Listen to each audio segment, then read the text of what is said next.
The mountain air in the Kunar province of Afghanistan carried the metallic taste of danger. March 2019. Staff Sergeant Marcus Dalton moved through the compound's shadows like death itself, his HK-416 rifle an extension of his body. The Navy SEAL insignia on his plate carrier caught the moonlight for just a moment before he disappeared into darkness again. They called him Reaper. The nickname wasn't poetry, it was mathematics. 147 confirmed kills across 3 tours, 3 Purple Hearts, 2 Bronze Stars, a Silver Star that came with a classified citation nobody was allowed to read. At 35 years old, Marcus Dalton represented everything the United States military machine could forge from raw human material. Precise, lethal, and utterly convinced of his own invincibility. The Taliban compound ahead held 3 American contractors. Intelligence suggested they had maybe 6 hours before the hostages were moved or executed. Standard rescue protocols said, wait for air support. Reaper's team didn't do standard. Tango, 11 o'clock, sentry post, whispered Chief Petty Officer Ryan Brooks through the comm system. Reaper's response came without hesitation. I see him. The suppressed shot was poetry.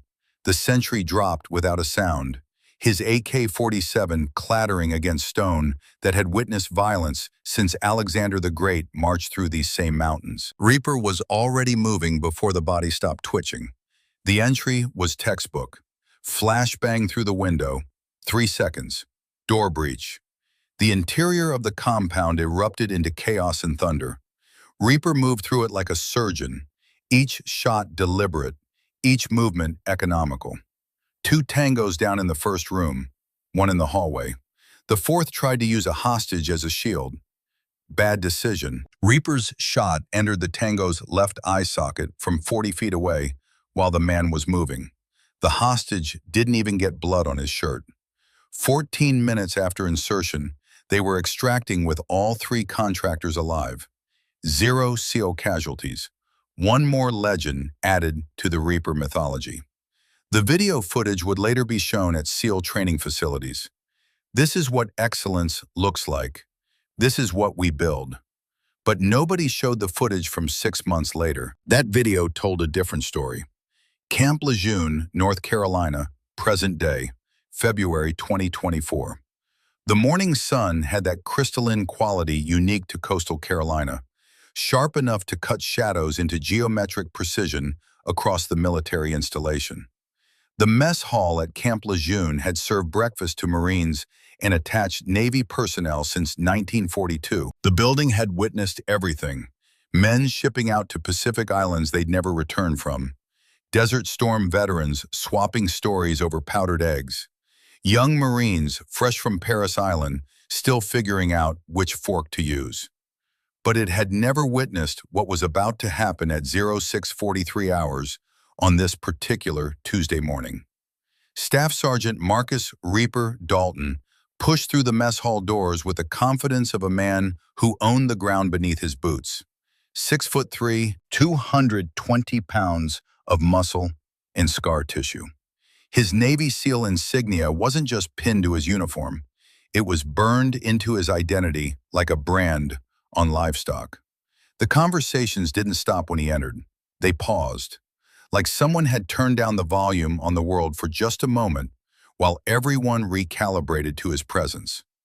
The younger Marines tracked him with their eyes, that mix of admiration and fear that Reaper had come to expect, had come to need like oxygen. Private First Class David Martinez felt his stomach tighten from his corner table.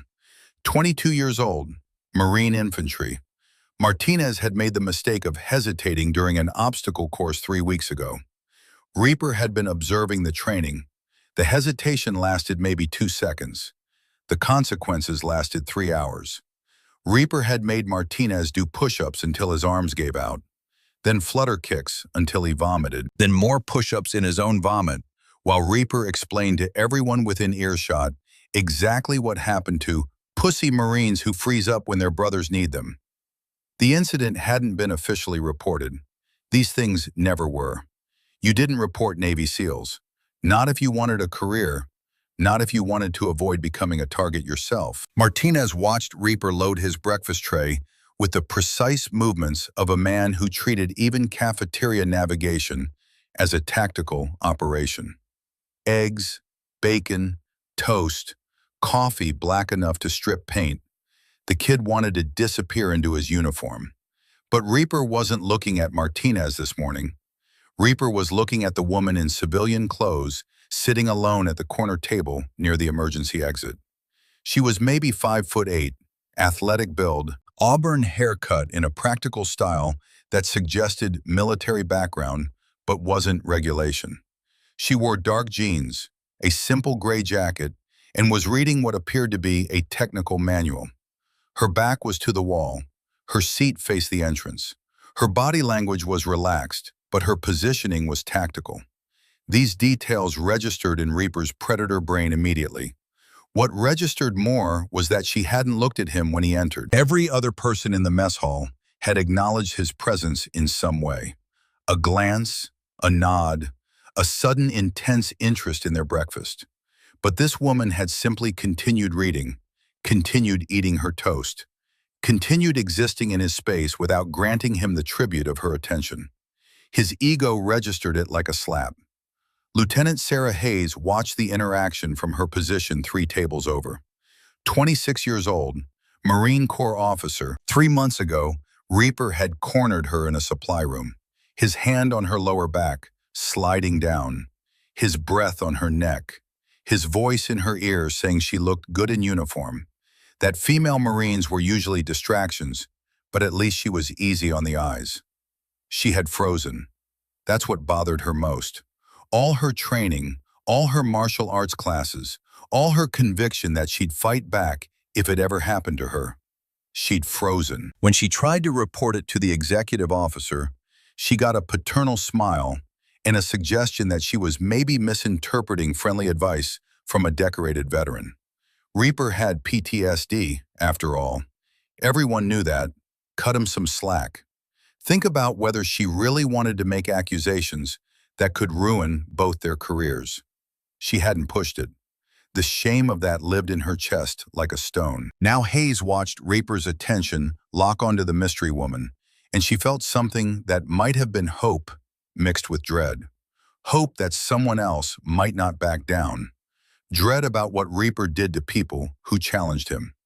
Staff Sergeant Jenny Cruz sat with her platoon, trying to focus on her breakfast burrito. 33 years old. Female SEAL support specialist. Cruz owed Marcus Dalton her life. Kandahar Province, 2020. IED strike. Her Humvee flipped, fire spreading. Reaper had pulled her out while taking small arms fire from 3 directions. She'd watched him kill 2 Taliban fighters with his sidearm while dragging her to safety with his other hand. The man who saved her life wasn't the man sitting in this mess hall. That man had known restraint, had known honor. The Marcus Dalton who pulled her from burning wreckage understood that strength came from protecting the vulnerable, not preying on them. The man loading his breakfast tray right now? Cruz had watched him shove PFC Martinez against a wall hard enough to leave bruises. Had watched him make sexually aggressive comments to female personnel. Had watched him dare anyone to report him. His SEAL status held up like a shield that made him untouchable. She'd said nothing. The shame of that lived in her chest right next to Hayes' stone. Maybe they were all collecting stones. Maybe that's what this place did to people. Reaper moved through the mess hall like a shark through shallow water. His trajectory would take him directly past the mystery woman's table. The conversations around him adjusted to his presence. Marines lowered their voices, made space, anticipated. They were about to get a show. They always did. "Morning, miss." Reaper's voice carried that particular texture of forced friendliness wrapped around steel. He stopped beside her table without being invited, his tray still in his hands, his presence looming. "Haven't seen you around here before. I'm Staff Sergeant Marcus Dalton, Navy SEAL Team 6. The woman looked up from her manual. Her eyes were green. They met his with the kind of steady, unimpressed gaze usually reserved for people examining moderate bathroom mold. She held his stare for exactly 2 seconds, then returned to her reading. Good morning. That was it. 2 words.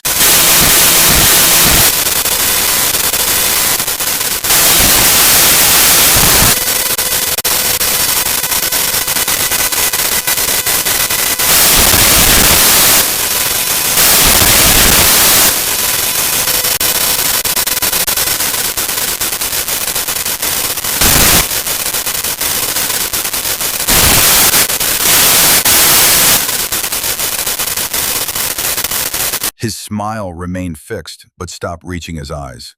He set his tray down on her table. Uninvited, unwanted. You new to the base? The woman looked up again. This time her expression suggested she was being interrupted during something important, which technically she was, except Reaper didn't consider reading more important than his attention. Something like that. She returned to her manual. The pages rustled with crisp efficiency. Reaper noticed her hands for the first time. No ring, short nails, calluses on the knuckles and the heel of her palm. Those weren't office worker hands. Those were hands that knew violence intimately. Well, let me officially welcome you to Camp Lejeune. Reaper sat down across from her without asking permission. The chair scraped against linoleum with a sound like nails on opportunity. This is a serious military installation. We like to know who's sharing our space, especially civilians who seem to have unrestricted access to our facilities. The woman closed her manual with deliberate care. She looked at him fully for the first time, and something in her expression made several of the more experienced Marines sit up straighter. It wasn't fear. It wasn't intimidation. It was the look of someone evaluating a problem and calculating the most efficient solution. I appreciate the welcome, Staff Sergeant. My name is Rebecca Chen. I'm here on official business. Her voice was calm, professional, the kind of calm that comes from genuine confidence rather than bravado. Reaper's predator brain registered this immediately and didn't like it. People who weren't afraid of him usually had reasons. He needed to know those reasons. Official business. That's pretty vague. He leaned forward slightly. This was his intimidation posture, the one that made junior enlisted personnel stumble over their words, the one that made complaint-filing female officers suddenly decide maybe they'd misunderstood things. What kind of official business requires a civilian to have access to a restricted military mess hall? Rebecca's expression remained neutral. Her hands rested on the table in a way that looked casual but wasn't. Several Marines who had actual combat experience recognized the positioning. Ready stance disguised as relaxed. The kind that's above your clearance level, Staff Sergeant. The words landed like artillery strikes. Marines at 3 surrounding tables suddenly found their breakfast fascinating. Jenny Cruz closed her eyes. Sarah Hayes felt that dangerous hope flare brighter in her chest. Nobody talked to Reaper like that. Nobody. Reaper's voice rose just enough to carry to the surrounding tables. Above my clearance level. It wasn't a question. It was a challenge wrapped in disbelief and soaked in contempt. Lady, I've earned decorations most people only read about in history books. I've fought in places that don't exist on maps. I've done things that keep this country safe while people sleep. I've operated in countries our government won't acknowledge we have personnel in. He was speaking louder now, making sure everyone could hear, establishing dominance through volume and credentials. It usually worked. There's very little in this military that's above my clearance level. Rebecca picked up her coffee cup, took a measured sip. When she set it down, her movements were precise enough to be ballet, economic enough to be tactical. I'm sure you've had quite an impressive career, Staff Sergeant, but my work here doesn't require your involvement or approval. The mess hall had gone from quiet to absolutely silent. Over 1,000 military personnel were now invested in this confrontation. They could feel something building, the atmospheric pressure before a storm. Reaper leaned forward further. His voice dropped to what he considered a menacing whisper, but was actually loud enough for everyone nearby to hear clearly. Listen here, sweetheart. The word landed like a slur. Sarah Hayes felt her hands ball into fists under the table. I don't know what kind of game you're playing, but this is my house. These are my troops, my base, my territory, and I don't appreciate some mystery woman walking in here acting like she owns the place. For the first time since the conversation began, Rebecca's expression shifted. The neutral mask slipped for just a moment, revealing something underneath that made Reaper's combat instincts suddenly scream warnings he was too proud to hear. It wasn't anger in her eyes. It wasn't fear. It was the kind of cold calculation he'd only seen in the faces of enemy combatants who had already decided you were dead and were just working out the tactical details. Your house. Rebecca's voice remained calm, but there was steel underneath now. Visible steel.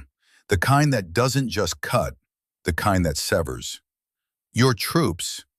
That's an interesting perspective, Staff Sergeant. Reaper realized he'd overstepped somehow, but his pride wouldn't let him retreat. Not here. Not in front of over 1,000 personnel.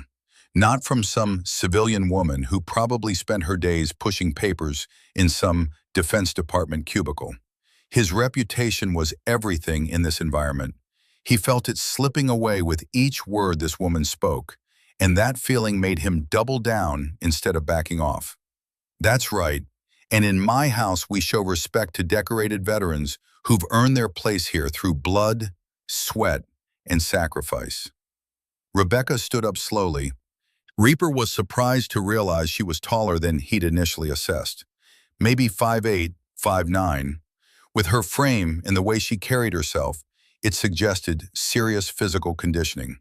The kind that came from dedicated training, not casual gym visits. She began gathering her things with deliberate care. Each movement was precise and controlled. The coffee cup positioned just so, the manual aligned perfectly with the edge of the table before being picked up. Her jacket folded with military precision. Respect is earned, Staff Sergeant Dalton, not demanded, and it's certainly not granted based on how loudly someone announces their credentials. The comment drew a few barely suppressed sounds from some of the younger Marines. Not quite laughter, not quite coughs, the kind of noise people make when they're trying very hard not to react to something while simultaneously failing completely. This was the sound of Reaper's authority cracking in public. He stood as well. 6'3", 220 pounds. He used his considerable height advantage to loom over her, a tactic that had worked on everyone from Taliban fighters to Marine colonels. You want to see what I've accomplished? His voice carried across the now silent mess hall like a sermon, like testimony, like the declaration of a king. I've conducted hostage rescues that saved American lives while operating behind enemy lines with zero support. I've neutralized high-value targets in conditions that would break most operators. I've completed underwater demolition missions in waters so cold, hypothermia was a certainty, not a possibility. He paused for breath in effect, made sure everyone was listening, made sure they understood who they were watching challenge him. So maybe you should think twice before dismissing what I've done for this country. Rebecca finished packing her materials, slung her bag over her shoulder with practiced ease, looked up at him with that same unreadable expression that was starting to make him genuinely uncomfortable. That's quite impressive, Staff Sergeant. Your service record speaks for itself. For just a moment, Reaper felt vindicated. Finally this woman was showing him the respect he deserved. Finally, she was acknowledging what he'd accomplished. Finally, however, that single word carried more weight than any explosive Reaper had ever handled. Your service record also includes 3 formal reprimands for conduct unbecoming an officer, 2 incidents of insubordination, a pattern of behavior that suggests you believe your military achievements give you license to treat others as inferior, and 1 investigation that's currently ongoing regarding multiple allegations of harassment and abuse of authority. The mess hall stopped being silent. It stopped being anything. Time itself seemed to pause while every Marine, every sailor, every person in that room processed what had just been said. Reaper felt the blood drain from his face. His stomach dropped into his boots. His mouth went dry. This woman had access to his complete military file, information that was supposed to be classified, information that was only available to his direct command structure and military justice officials, which meant she was neither random nor civilian. How do you? Rebecca cut him off with the efficiency of someone used to controlling conversations. As I mentioned, Staff Sergeant, I'm here on official business. That business gives me access to a great deal of information about the personnel stationed at this facility. She moved a step around him. Reaper's mind was racing through possibilities, trying to figure out who she was, what agency she represented, what authority she wielded. But his pride and confusion overwhelmed his tactical thinking. His hand shot out and grabbed her arm. Not hard enough to bruise, hard enough to stop her. We're not done here. You don't get to drop bombshells about classified information and then just walk away. The moment his hand made contact with Rebecca's arm, something shifted in the mess hall. Every soldier present recognized they were witnessing something unprecedented. Some kind of line had been crossed. Some kind of point of no return had been reached. Rebecca looked down at his hand on her arm, then back up at his face. When she spoke, her voice was quiet, but carried clearly through the silent room in a way that loud voices never could. Staff Sergeant Dalton, I'm going to give you exactly 3 seconds to remove your hand from my person. It wasn't a request. It wasn't a threat. It was simply information, data. Like telling someone the temperature or the time. Reaper should have recognized the tone, should have remembered his training, should have recalled that the most dangerous people in the world are the ones who make violence sound like weather reports.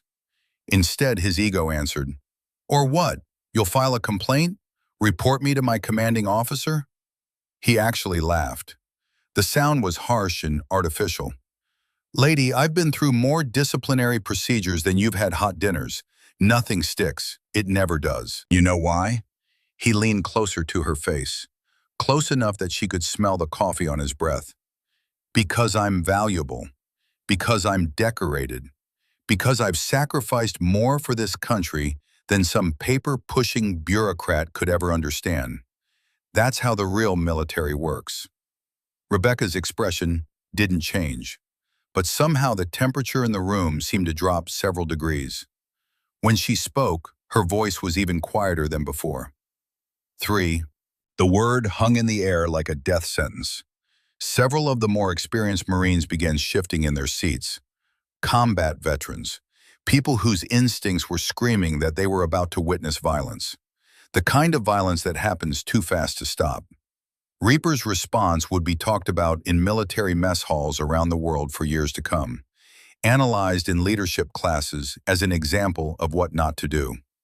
Become legend and cautionary tale simultaneously. Instead of releasing her arm, he tightened his grip. Deliberately, made sure everyone could see. Established dominance through physical restraint the way he'd done dozens of times before to junior enlisted personnel who got mouthy. The way he'd done to Sarah Hayes. The way he'd done to David Martinez. The way he'd learned nobody would stop him from doing. 2. The single word carried absolutely no emotion. No anger, no fear, no anticipation, just countdown, just information. 1. Reaper leaned even closer to her face, made sure his voice carried to every corner of the mess hall, made sure everyone heard him declare his status, made sure they understood who they were watching assert dominance over whom. Remember, I'm a Navy SEAL. What happened next would be analyzed frame by frame on security footage, would be described in official reports, would be recounted by 1,040 witnesses with remarkable consistency, would become the kind of story that gets told and retold until it's mythology. But the basic facts were never disputed. Rebecca's response was instantaneous. Her right hand moved in a blur, palm strike targeting the mandibular hinge where jawbone meets skull, disrupting equilibrium and causing neurological confusion. As Reaper staggered from the impact, his balance already compromised, she swept his legs at precisely the moment when his weight distribution was most vulnerable. The 6'3", 220-pound Navy SEAL went down hard, body hitting linoleum with a meaty thud that echoed through absolute silence. When he tried to rise, her boot connected with his solar plexus in a controlled strike that collapsed his diaphragm into spasm without causing serious internal injury. The entire sequence, 3.8 seconds. Reaper lay gasping, struggling for air. Rebecca stood over him, breathing normal, posture relaxed but ready. There was no satisfaction in her expression. No gloating, no triumph, just the same neutral mask she'd worn throughout their entire conversation. The silence was absolute. Staff Sergeant Dalton. Her voice carried clearly through the frozen mess hall. Over 1,000 military personnel sat motionless, trying to process what they just witnessed. When someone asks you to remove your hand, the appropriate response is compliance, not escalation. Reaper struggled to get air back into his lungs. He rolled onto his side, coughing and gasping, his face flushed with oxygen deprivation and humiliation that cut deeper than any blade ever could. Around him, 1,040 witnesses sat in complete, stunned silence. The legendary Navy SEAL lay on a mess hall floor, defeated decisively and publicly by a woman half his size who'd given him 3 seconds of warning and every opportunity to make a different choice. The legend was over. The reckoning had only just begun. The silence stretched like wire pulled to breaking point. Major Jennifer Walsh, the mess hall duty officer, was the first to break from her shock-induced paralysis. She stood up from her table with mechanical precision, her training finally overriding her amazement at what she just witnessed. "Stand down," Major Walsh called out, though it was unclear who the order was directed toward, since the fight was already clearly over.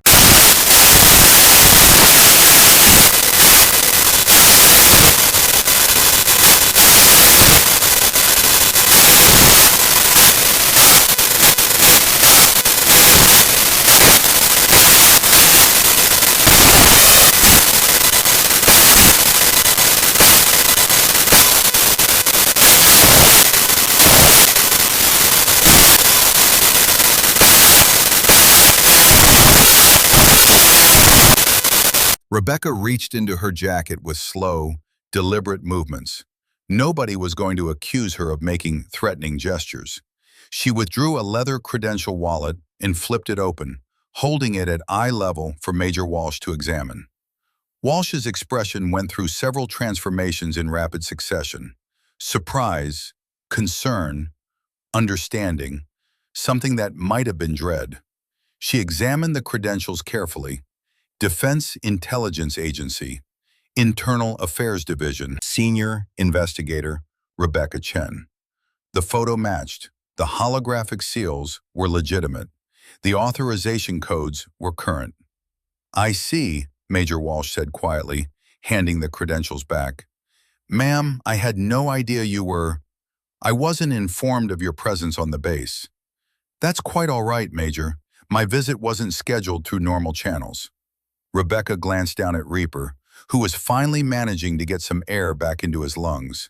His face remained flushed. His eyes watered from the diaphragm spasm. His pride lay in pieces around him like shrapnel from a grenade he'd pulled the pin on himself. "I had hoped to conduct my business here without any incidents, but Staff Sergeant Dalton seemed determined to make that impossible." By this time, Reaper had managed to push himself up into a sitting position, though he was still breathing heavily. The physical pain was manageable. SEALs trained to handle pain, but the psychological impact was catastrophic. His entire identity had been built on being the most dangerous person in any room. That identity had just been dismantled in front of everyone who mattered to him. "What the hell are you?" Reaper wheezed, looking up at Rebecca with confusion and something that might have been fear showing through the anger. "I'm someone who doesn't appreciate being manhandled by overly aggressive personnel, regardless of their service record or military credentials." Major Walsh cleared her throat nervously. Ma'am, perhaps we should continue this conversation in a more private setting. The dining facility isn't the appropriate venue for... Actually, Major, I think this is exactly the appropriate venue, Rebecca interrupted gently but firmly. What happened here serves as an important lesson for everyone present. She turned to address the room full of soldiers. Her voice carried clearly to every corner of the mess hall without her needing to shout. It was the voice of someone accustomed to commanding attention through competence rather than volume.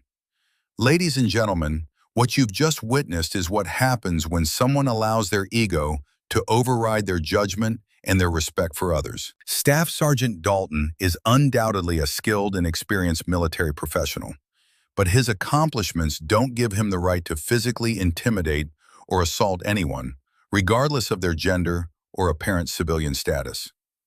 Reaper finally managed to get to his feet, though he was still unsteady and clearly shaken. His uniform was disheveled. His pride was in tatters. He was acutely aware that over 1,000 troops had just watched him get demolished by someone he dismissed as harmless. "This isn't over," Reaper said, his voice still labored. "I don't know who you think you are, but Staff Sergeant Dalton." Major Walsh's voice cut through his protest like a blade. "I strongly advise you to stop talking and report to my office immediately for debriefing." But Reaper was beyond rational thought. The humiliation was too complete, too public, too devastating to the carefully constructed image he'd spent years building. He'd saved lives. He'd served his country. He'd sacrificed and bled and killed for this uniform. And in less than 5 seconds, a woman he'd never met had reduced him to a gasping, defeated figure on a mess hall floor. "I want to know who authorized you to be here," Reaper demanded, ignoring his commanding officer's directive. "I want to know what agency you work for, and I want to know what gives you the right to assault a decorated military veteran." Rebecca's expression finally shifted slightly, showing the first hint of something that might have been amusement. "Assault, Staff Sergeant? You grabbed me first. What I did was simply defend myself against unwanted physical contact. Every person in this room witnessed the entire sequence of events." She was absolutely right, and everyone knew it. The video surveillance system had undoubtedly recorded the entire incident. There were over 1,000 witnesses who had seen Reaper initiate the physical contact. Rebecca's response, while devastatingly effective, had been purely defensive in nature. "Furthermore," Rebecca continued, "my authorization to be here comes from significantly higher up the chain of command than anyone stationed at this facility. If you'd like to challenge that authorization, I encourage you to contact your base commander and request clarification." She paused. Let the silence build. When she spoke again, her voice was quieter, but somehow carried even more weight. "And before you go, there's something you should know. Colonel Patterson sends his regards." The effect of those 5 words was electric. Reaper's face went from flushed red to pale white in the span of a heartbeat. His eyes widened. His mouth opened, but no sound came out. Everyone in the room saw the recognition, the shock, the understanding that this wasn't random at all. Rebecca picked up her bag and turned toward the exit. The sea of soldiers parted before her, creating a clear path to the door. Nobody wanted to be in her way. Nobody wanted to be the next person she had to deal with. As she reached the door, she paused and turned back one final time. Her voice carried across the silent mess hall with the weight of prophecy. "Remember, Staff Sergeant Dalton, being a Navy SEAL doesn't give you the right to put your hands on people who haven't given you permission to do so." And then she was gone, leaving behind a mess hall full of stunned military personnel and one very humbled Navy SEAL who would never quite look at himself the same way again. The whispers started 30 seconds after she left, then conversations, then the rush of 1,000 people, all trying to process the same impossible event. Major Walsh was shouting orders about maintaining silence and operational security, but it was like trying to hold back the ocean with a chain-link fence.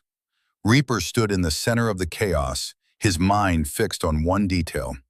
Colonel Patterson sends his regards. Bull Patterson, his old mentor, the man who'd saved his life in Afghanistan, the man he hadn't spoken to in 9 years, the man who'd called him a coward and walked away. Bull had sent this woman. Bull had access to classified operations. Bull had just orchestrated the most public humiliation of Reaper's entire career. The question was why? Reaper stumbled toward an empty table and sat down heavily. His jaw ached where Rebecca had struck him. His ribs were sore from her boot. But these pains were nothing compared to the realization forming in his mind like a mushroom cloud. This wasn't random. This wasn't an accident. This was targeted, planned, executed with precision. He'd been set up. Staff Sergeant Jenny Cruz approached his table cautiously. She'd known Marcus Dalton for 8 years, had served alongside him in Afghanistan, had always respected his skills and experience, but she'd also witnessed his increasingly problematic behavior over the past few years. And now she was watching him realize something that looked like it might break him completely. "Marcus," she said quietly, sitting down across from him. "You okay?" Reaper looked up at her with hollow eyes. "Did you see what just happened, Jenny? Did you see how fast she moved?" "Yeah, I saw it. We all saw it." "I've been in combat for over a decade," Reaper continued, his voice barely above a whisper. "I've fought trained killers from all over the world, and some woman I've never met just took me down like I was nothing." Cruz studied her friend's face and saw something she'd never seen there before. Genuine humility mixed with fear and confusion. The invincible warrior confronting his own vulnerability for the first time. "Marcus, I don't think she was just some random woman." "What do you mean?" "The way she moved, the techniques she used, the fact that she had access to your classified military records. That woman was definitely military or intelligence, probably special operations, maybe even more elite than anything we've seen." Cruz paused, choosing her words carefully. "And she mentioned Bull Patterson. You served with him, right?" Reaper's jaw tightened. The name alone brought back memories he'd spent years trying to bury. 400 miles away, in a farmhouse outside Richmond, Virginia, Colonel William Bull Patterson sat in his study, watching a laptop screen. The video feed came from Rebecca's body cam. He'd watched the entire confrontation in real time, his weathered face impassive, but his eyes revealing something that might have been satisfaction mixed with sadness. At 67 years old, Bull Patterson had lived more lives than most men could imagine. 3 tours in Vietnam as a Marine Force recon operator, operations in Central America during the 1980s that officially never happened, training missions with Allied forces across 4 continents, a career spent in shadows, doing the kind of work that kept the world turning while the world pretended men like him didn't exist. His hands, scarred from decades of violence and hard work, closed the laptop. The message had been delivered. The first move had been made. Now he waited to see if Marcus Dalton would figure it out before it was too late. Bull stood and walked to the window overlooking his property. 20 acres of Virginia farmland, a far cry from the jungles of Vietnam or the mountains of Afghanistan. This was supposed to be retirement, peace, a chance to finally stop fighting. But some fights never really end. They just change shape. His eyes moved to the photograph on the mantel. A young woman in Marine Corps dress blues. First Lieutenant Rebecca Patterson, his daughter. 24 years old in the photo, dead at 25. The system had protected her predator. She'd paid the price. For 20 years, Bull had lived with that failure. Bull's phone rang. He answered without checking the caller ID. Only 3 people had this number, and he knew which one was calling. "It's done." Rebecca's voice was calm and professional. Dalton took the bait exactly as predicted. Full confrontation in front of 1,040 witnesses. Multiple violations. Assault on a federal investigator. It's all on video. "How do you feel?" Bull asked. The question wasn't professional, it was personal. "Like I just poked a wounded animal. He's going to come looking for answers. He'll come looking for me first. We served together. He knows I'm involved now. You ready for that conversation? Bull looked at his daughter's photograph again, remembered teaching her to ride a bike, remembered her graduation from Annapolis, remembered getting the phone call that every parent fears. I've been ready for 20 years. Bull, Rebecca's voice softened slightly. This isn't just about your daughter. Dalton has victims, real people he's hurt. We're doing this for them too. I know. Doesn't make it feel any less personal. Personal is good. Personal means we don't quit when it gets hard. Bull smiled despite himself. That was pure Rebecca Chen, the woman who turned pain into fuel and fury into focus. Get back to base, start the interviews, build the case. I'll handle Dalton when he comes. And if he doesn't come, he will. I taught him better than that. He won't leave questions unanswered. It's not in his nature. They ended the call. Bull returned to his window and waited. Patience was something you learned in Vietnam tunnels and Afghan mountains. Patience was how you survived, how you won. Marcus Dalton would come, and when he did, Bull would teach him one final lesson about what it meant to be a warrior. Back at Camp Lejeune, Reaper sat in the base commander's office, trying to process the magnitude of his situation. Colonel James Harrison sat across from him, a phone still in his hand from the call he just finished with Pentagon intelligence. Harrison was 53 years old, career Marine, 2 tours in Iraq, 1 in Afghanistan. He'd seen combat. He'd seen men break under pressure. He'd seen the full spectrum of human behavior in extreme conditions. But this situation was unprecedented. Staff Sergeant Dalton, Harrison's voice was carefully neutral. I've just received a briefing from the Defense Intelligence Agency regarding the incident that occurred in the mess hall this morning. Reaper said nothing. His jaw still ached. His pride still bled. The woman you encountered is Senior Investigator Rebecca Chen. She's with DIA Internal Affairs Division. She's been conducting a covert investigation into allegations of misconduct among special operations personnel at this installation. The words hit Reaper like physical blows. Investigation, covert, misconduct. What allegations? His voice sounded hollow, even to himself. Harrison opened a folder on his desk. The file was thick, too thick. Multiple complaints have been filed against you over the past 18 months. Sexual harassment, abuse of authority, intimidation of junior personnel, creating a hostile work environment. That's bullshit. Who filed complaints? I've never been officially notified of any. The complaints were filed through proper channels. They were then systematically buried by members of your team who had access to administrative systems. 3 senior enlisted personnel are currently being investigated for obstruction of justice and dereliction of duty. Reaper felt the floor dropping away beneath him. His teammates had been covering for him, and now they were all going down together. Sir, I can explain. You can explain why you physically grabbed a federal investigator in front of 1,000 witnesses? Harrison's voice remained level, but carried an edge that could cut steel. You can explain why I'm receiving reports of a pattern of abuse that goes back over a year? You can explain why 3 of my senior enlisted personnel felt the need to bury complaints rather than allow them to be properly investigated? Reaper had no answers. For the first time in his adult life, his credentials and his status weren't enough to protect him. As of this moment, you are on immediate administrative leave. All security clearances are suspended. You will have no contact with any personnel involved in this investigation. You will surrender your credentials and remain confined to quarters pending formal charges.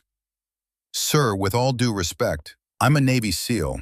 I've served this country for... I'm aware of your service record, Staff Sergeant. I'm also aware that your service record doesn't give you immunity from consequences. Harrison stood, signaling the meeting was over. You're dismissed. Report to First Sergeant Hayes for processing. And Dalton? Reaper turned at the door. The video footage from this morning is already spreading through military channels. By tomorrow, every base in the country will have seen it. Whatever reputation you had is gone. The only question now is whether you face this with dignity or make it worse. Reaper walked out of the office in a daze. The hallways of the command building felt like they were closing in. Marines and sailors moved past him without meeting his eyes. Word had already spread. The Reaper had fallen. His phone buzzed with messages, most from SEAL buddies wanting to know what the hell happened.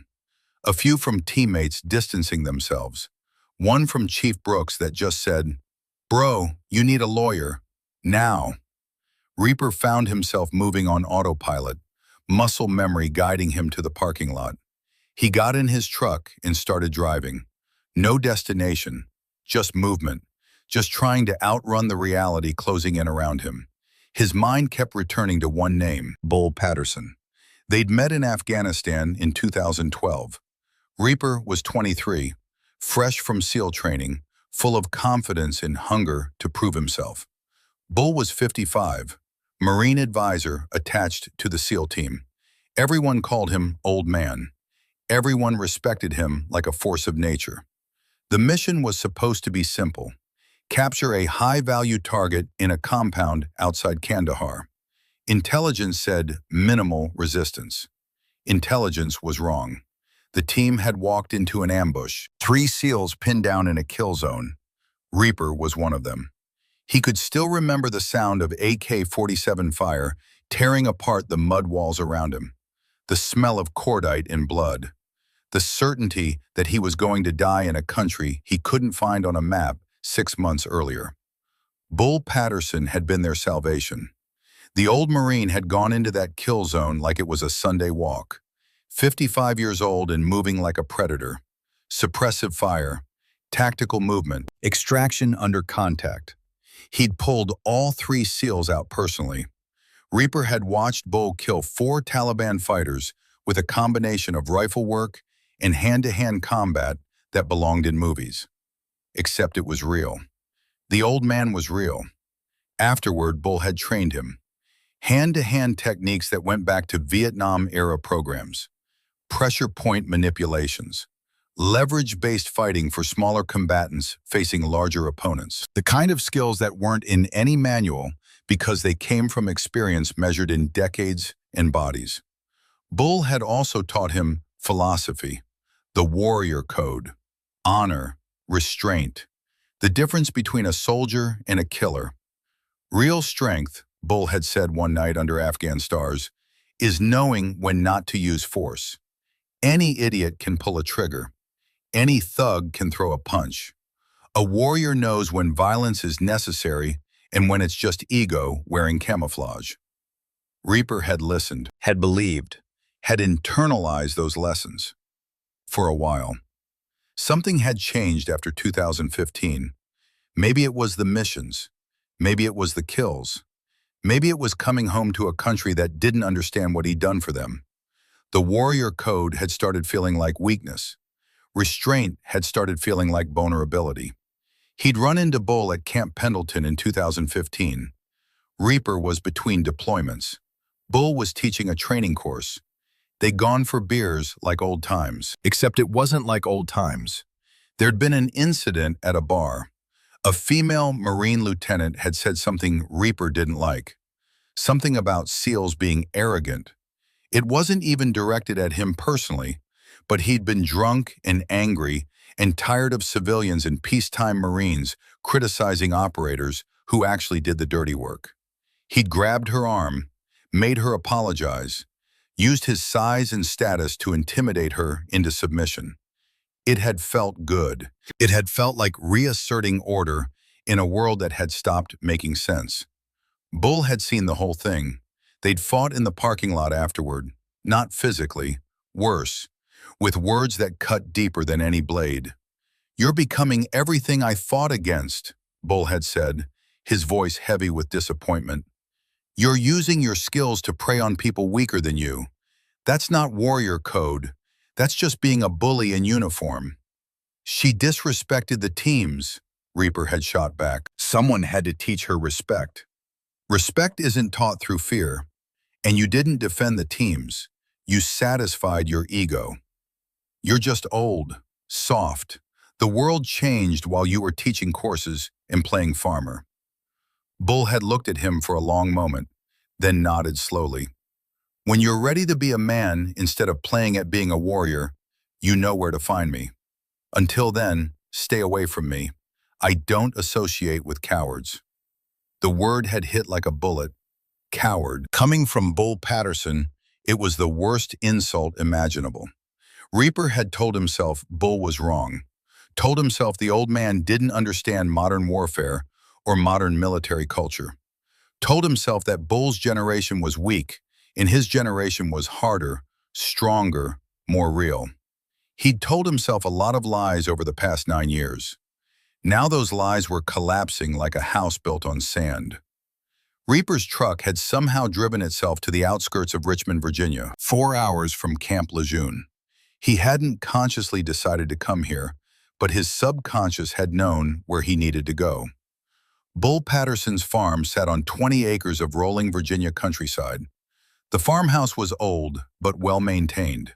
A barn, a tractor, the kind of place that looked like it had existed forever and would exist long after everyone currently alive had turned to dust.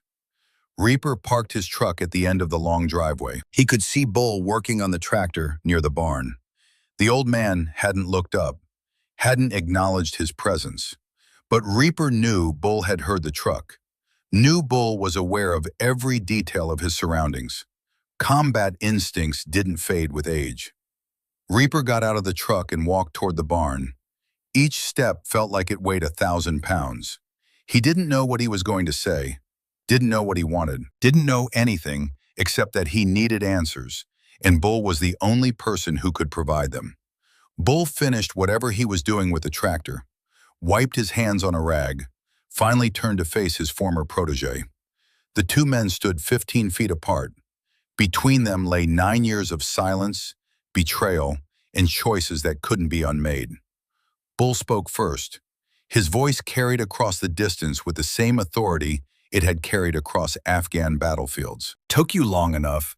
I figured you'd be here by noon. It's almost 1,600 hours. You losing your edge, Marcus? You sent her after me. It wasn't a question. I sent her to do a job. You made it personal. I saved your life." Bull's expression didn't change. "In Kandahar, 2012, you were part of the team that provided covering fire when I extracted those SEALs from the ambush. I remember. Then why? You saved my life once. You've dishonored that sacrifice every day since." The words hung in the air like smoke. Reaper felt them land but couldn't quite process their meaning. "I don't understand." "No, you don't. That's the problem." Bull walked toward him slowly, closed the distance to 5 feet, close enough to talk without shouting, close enough to read every micro-expression on the other man's face. "I had a daughter, Marcus. Did I ever tell you about her?" Reaper shook his head. "Rebecca, First Lieutenant Rebecca Patterson, Marine Corps. 24 years old when I last saw her alive. 25 when she put her service pistol in her mouth and pulled the trigger." The information hit Reaper like a physical blow. He hadn't known. Bull had never mentioned family during their time together. "I'm sorry, I didn't." She was stationed at Camp Pendleton, 1999. Her commanding officer was a decorated combat veteran. Multiple tours, medals, respect from everyone who served under him. He was also a predator. Bull's voice remained steady, but something in his eyes burned with an intensity that made Reaper want to step back. He assaulted her, sexually, multiple times. She reported it through proper channels. 3 separate complaints. Every single one was buried. The command structure protected him because he was valuable, because he was decorated, because men like him were considered untouchable. The parallels were impossible to miss. Reaper felt his stomach turn to ice. 6 months after her 3rd complaint was dismissed, she killed herself. Left a note explaining everything. Explaining that she'd trusted the system and the system had failed her. That she'd trusted men like me to protect her and we'd chosen our own instead. Bull's hands clenched into fists, not in anger toward Reaper, in anger toward himself. I spent 20 years trying to fix the system that killed my daughter. 20 years banging my head against walls built by men who thought medals and service records made them immune to consequences. 5 years ago, DIA recruited me to help investigate these cases, to build accountability where none existed. And that woman, Rebecca Chen, not my daughter, but she carries the name. She's former Marine, faced her own predators, survived, decided to make sure others survive too. I trained her, taught her everything I know about fighting and systems, and how to make the powerful finally face consequences. Bull took another step closer. Now they were almost touching. Two warriors, two generations, two very different understandings of what service meant. You remind me of the man who killed my daughter, Marcus. Decorated veteran, combat hero, untouchable, using your status as a shield to prey on people who couldn't fight back. I didn't assault anyone, not like that. You grabbed Rebecca Chen's arm after she told you to stop. You physically intimidated junior enlisted personnel. You've sexually harassed female officers. Multiple complaints have been filed against you. The only difference between you and the man who killed my daughter is that we caught you before you pushed someone to suicide. The words stripped away every defense Reaper had prepared, every justification, every rationalization. He saw himself suddenly through Bull's eyes, and the view was devastating. I have PTSD, Reaper said, and even as the words left his mouth, he knew how weak they sounded. So do I, Bull replied flatly.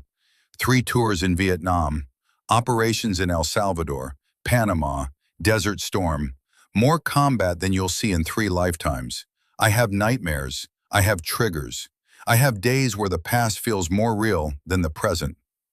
Bull's voice dropped lower, became harder. PTSD explains behavior. It doesn't excuse it. You don't get to use your trauma as a license to traumatize others. That's not how this works. That's not what being a warrior means. Reaper had no response, no defense, nothing left except the crushing weight of his own actions, finally made visible. She gave you a warning, Bull continued relentlessly. 3 seconds. She told you exactly what would happen. You chose your ego over her explicit boundary. That's not a mistake, that's a choice, and choices have consequences. The sun was setting over the Virginia farmland. The shadows grew long. The temperature dropped. Reaper stood in the gathering darkness and realized he'd been standing in darkness for years without knowing it. What happens now? He finally asked.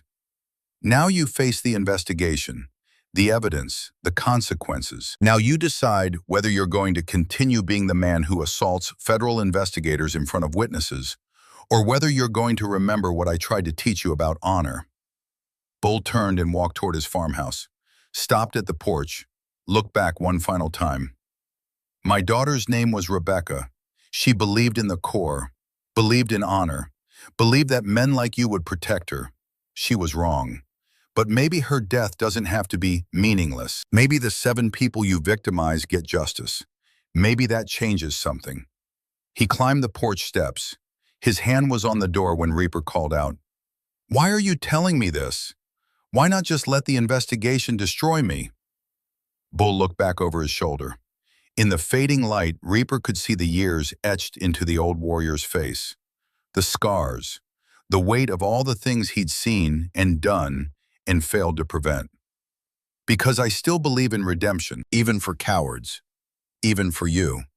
Whether you deserve it is something you'll have to answer for yourself. The door closed. Reaper stood alone in the darkening Virginia countryside, his entire world reduced to rubble around his feet, wondering if there was any way back from the man he'd become. The drive back to Camp Lejeune took 4 hours, but felt like 4 minutes. Reaper's mind was caught in a loop, replaying Bull's words over and over like a damaged recording. My daughter's name was Rebecca. She believed in the Corps, believed in honor. She was wrong. The base security guard waved him through without comment, but Reaper caught the look. Everyone knew. In the digital age, shame traveled at the speed of light. His phone had been buzzing non-stop during the drive. He'd ignored it. Now, parked outside his barracks, he finally looked. 73 messages, 12 voicemails, most from SEAL buddies, some supportive, some distancing themselves. A few that were just question marks, waiting for him to explain the unexplainable. One message stood out. From Chief Petty Officer Ryan Brooks, his swim buddy from the teams. The message was simple. Bro, they're interviewing witnesses. Multiple people. This is real. Get a lawyer.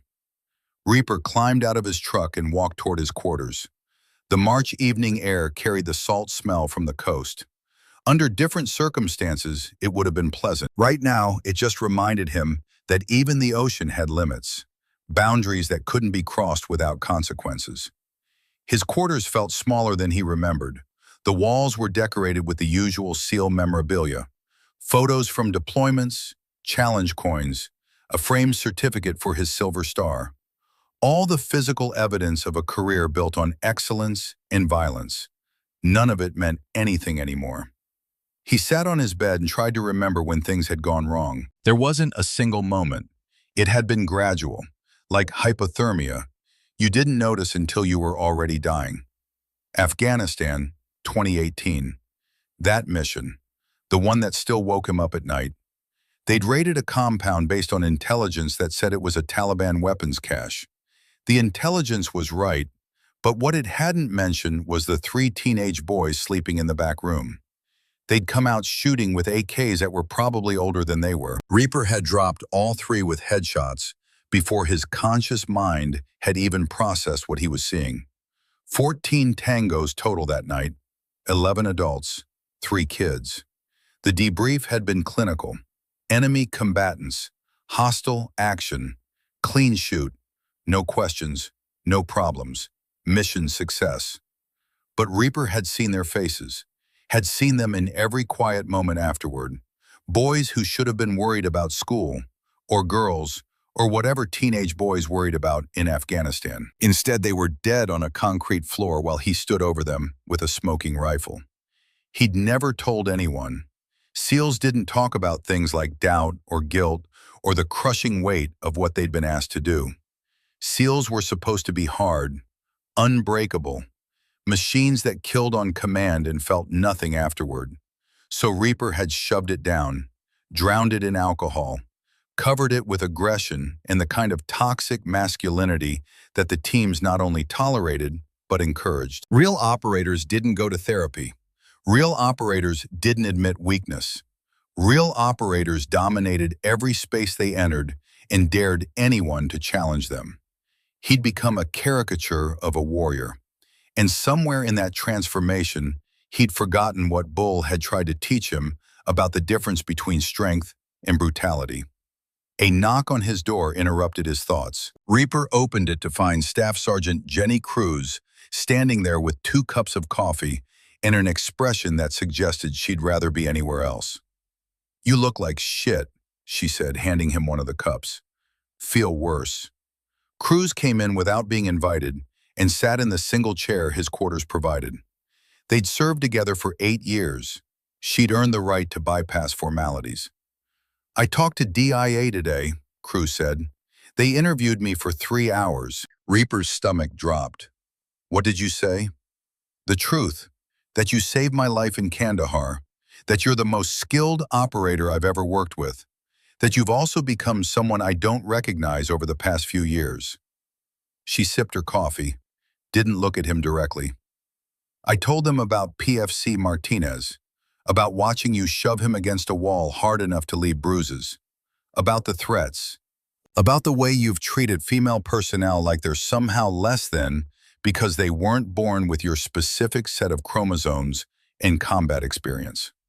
Jenny, I also told them it was my fault, that I saw it happening and said nothing, that I chose loyalty to a teammate over doing what was right, that I'm as guilty as anyone for letting you become this." Cruz finally looked at him. Her eyes were red. She'd been crying recently. "They're interviewing 7 people who filed complaints, Marcus. 7. Do you understand what that means? 7 different people were hurt enough by your actions that they went through the trouble of filing official complaints. In a system that's designed to protect people like you, 7 people were brave enough to go on record, despite knowing it probably wouldn't matter. Reaper set his coffee down. His hands were shaking slightly. I wasn't trying to hurt anyone. What the hell were you trying to do then? The question hung in the air. Reaper didn't have an answer. I talked to Bull Patterson, he said finally. He told me about his daughter. Cruz nodded slowly. Rebecca. I looked her up after the mess hall incident. When that woman said Colonel Patterson sends his regards, I figured there had to be a connection.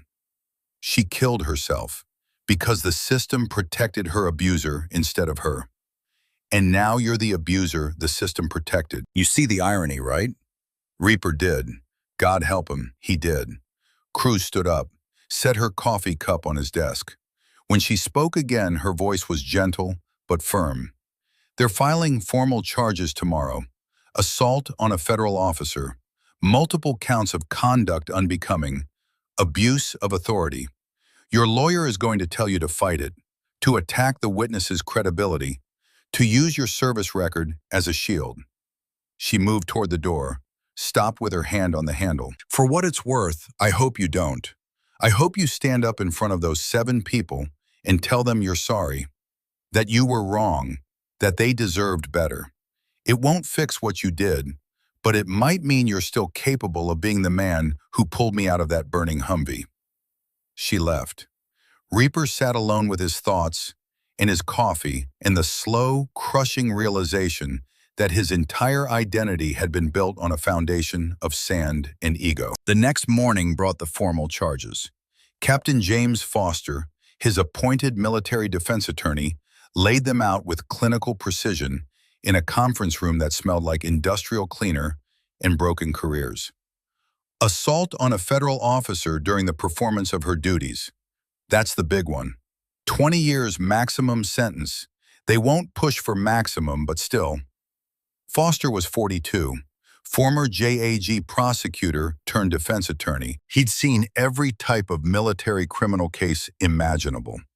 His expression suggested he'd already decided how this one would end. Conduct unbecoming an officer and gentleman. 3 separate specifications based on witness testimony. Abuse of authority. Creating a hostile work environment. The list goes on. Foster spread papers across the table like he was dealing cards in a game Reaper had already lost. The prosecution has video evidence from multiple sources. The mess hall incident is on security cameras from 4 angles. They have body cam footage from investigator Chen showing the entire interaction. They have cell phone video from 2 months ago showing you at an off-base bar bragging about how you handled Lieutenant Hayes. Reaper's head snapped up. What video? Apparently one of the junior Marines at the bar that night recorded you on his phone. You were drunk. You described in explicit detail how you intimidated Hayes into not filing a formal complaint, how you used your status and her fear of career repercussions to silence her. Foster pulled out a tablet and turned it toward Reaper. Hit play. The video quality was poor, bar lighting and shaky camera work, but the audio was crystal clear. Reaper's voice, thick with alcohol and bravado, explaining to his buddies how he'd cornered Hayes in the supply room, how she'd frozen, how he'd told her that making accusations against a SEAL would destroy her career, how she'd transferred units instead of fighting. On the video, drunk Reaper laughed, said something about how junior personnel needed to learn their place. Real Reaper, sitting in the conference room, felt bile rise in his throat. That video alone destroys any defense we might mount, Foster said. It shows premeditation. It shows a pattern. It shows consciousness of guilt. You knew what you were doing was wrong, and you did it anyway. Can we suppress it? Illegal recording or something? It was in a public bar. No expectation of privacy.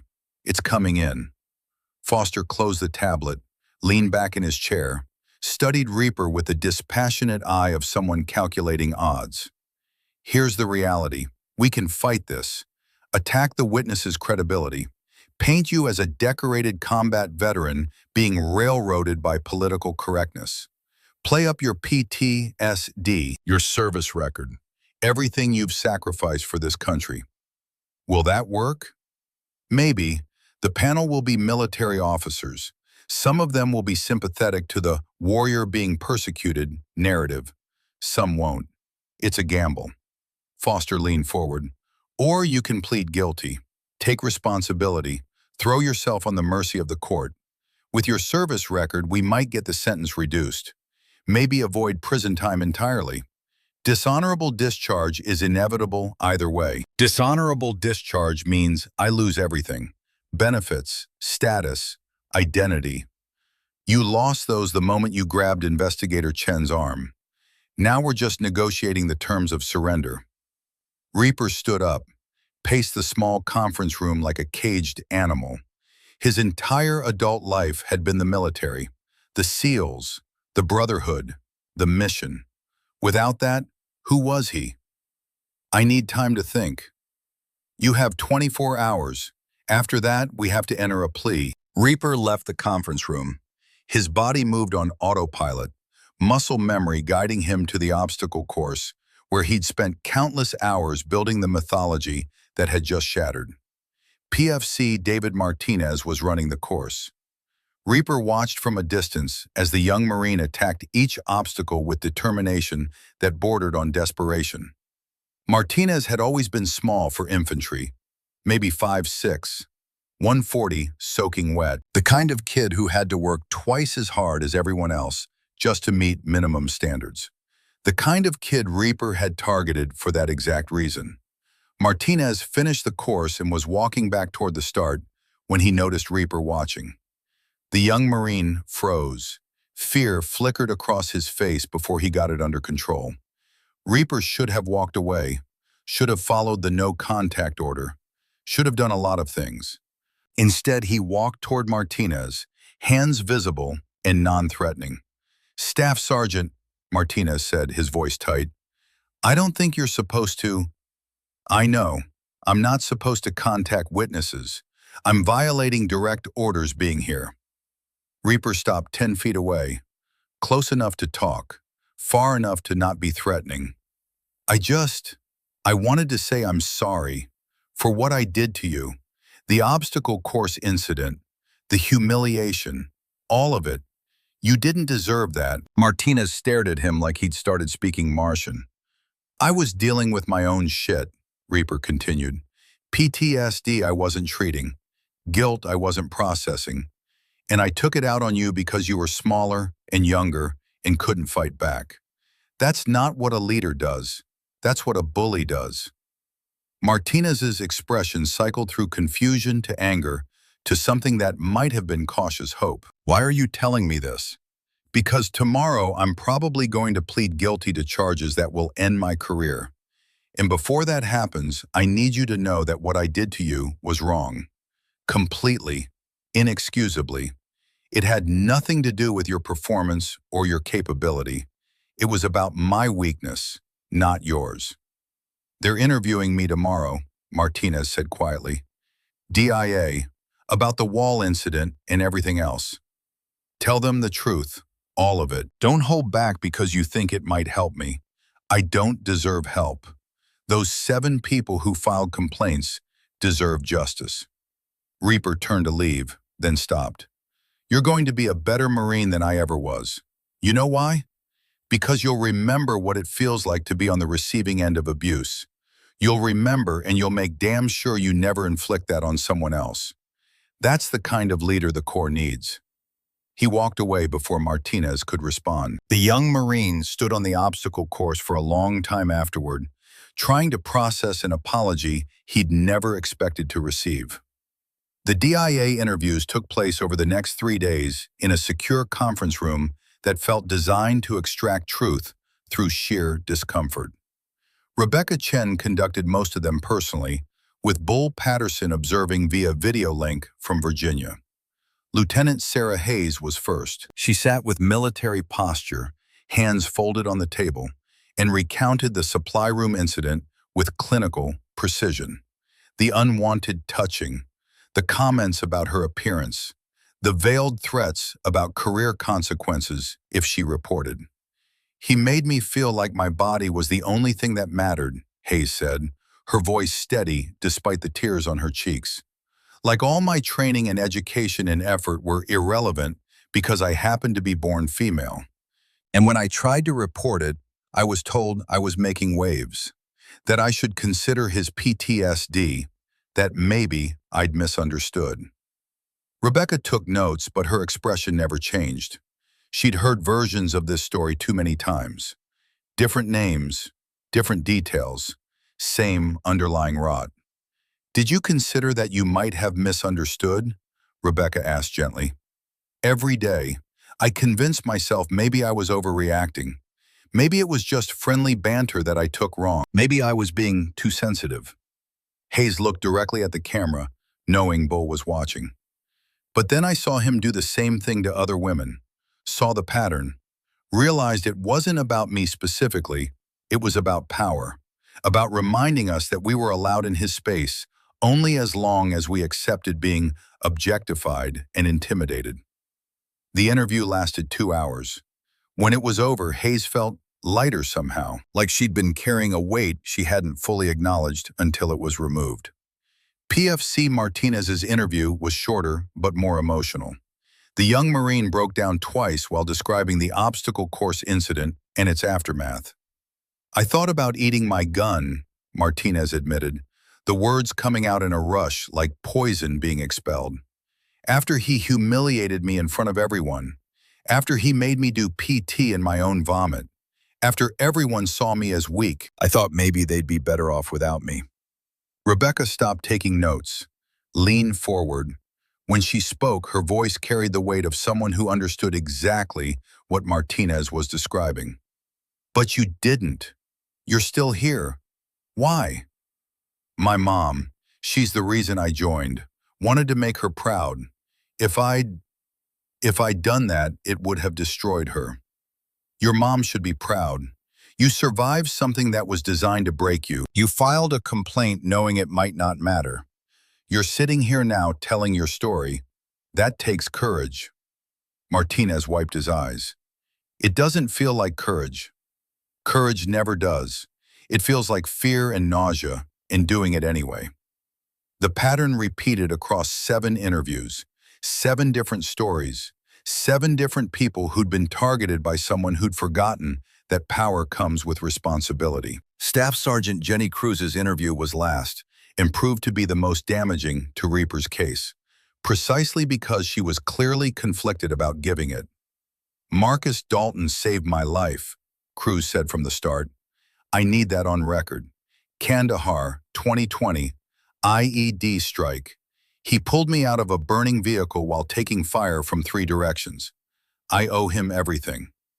But, Rebecca prompted, but the man who saved me isn't the man who shoved PFC Martinez against a wall, isn't the man who sexually harassed Lieutenant Hayes, isn't the man who created an environment where people were afraid to report abuse because of his status and connections. Cruz's hands trembled slightly as she spoke. I watched him change after 2018. Something happened on a mission. He never talked about it, but I could see the damage. PTSD symptoms, drinking, aggression that went beyond normal operator intensity. And instead of getting help, he weaponized it, used his trauma as an excuse to traumatize others. Why didn't you report his behavior? Because I'm a coward. Because I owed him my life and I confused debt with loyalty. Because the SEAL community protects its own, even when we shouldn't. Cruz looked directly at Rebecca. I'm as guilty as anyone for what happened. I saw it. I knew it was wrong. I said nothing. Those 7 people suffered because people like me chose silence over accountability. Rebecca closed her notebook. The interview was over. The case was built. The evidence was overwhelming. The only question now was whether Marcus Dalton would fight or accept responsibility. The answer came the next morning. Reaper entered Captain Foster's office at 0800 hours. He'd been up all night thinking about Bull's daughter, about the 7 people he'd hurt, about the man he'd become versus the man he'd wanted to be. "I'm pleading guilty," he said before Foster could speak. "To all charges. No deal, no negotiations. Guilty." Foster blinked.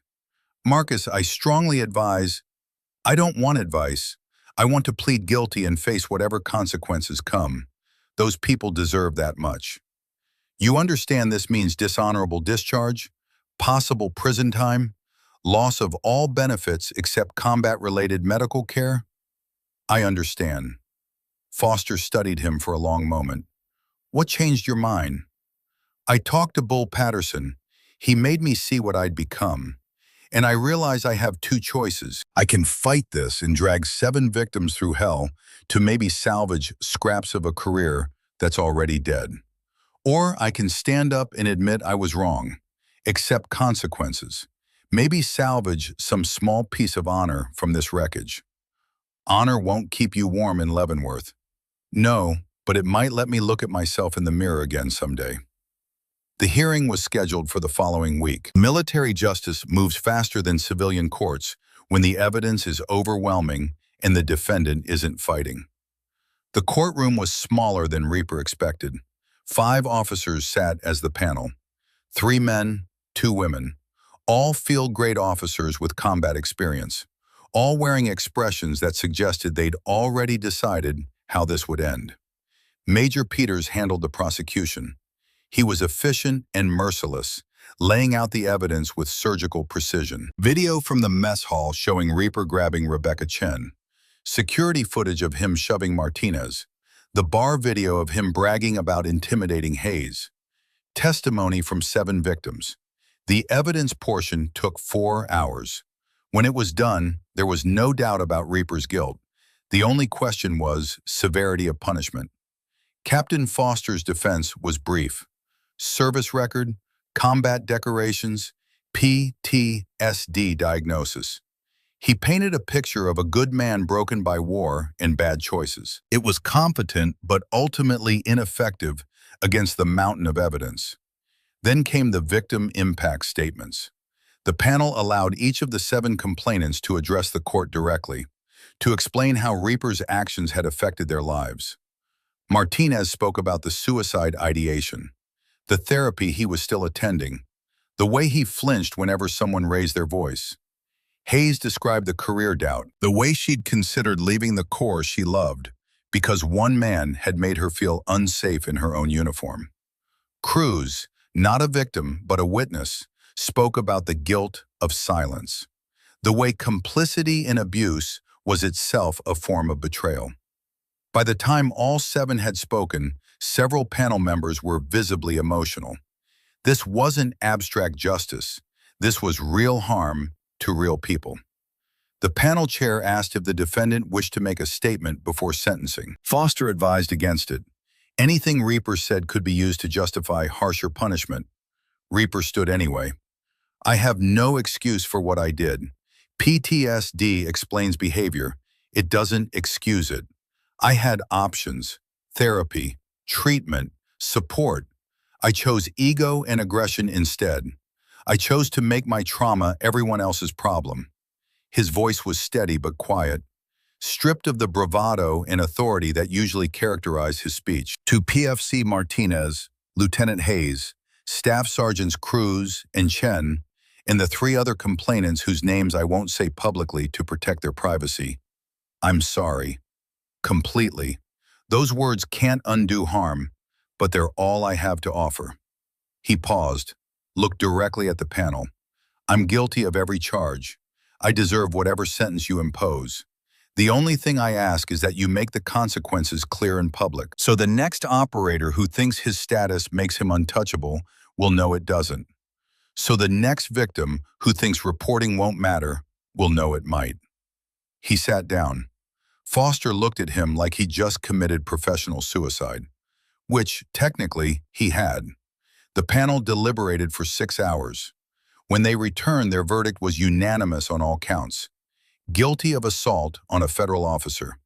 Guilty of conduct unbecoming. Guilty of abuse of authority. Guilty across the board. The sentence came swift and severe. Dishonorable discharge.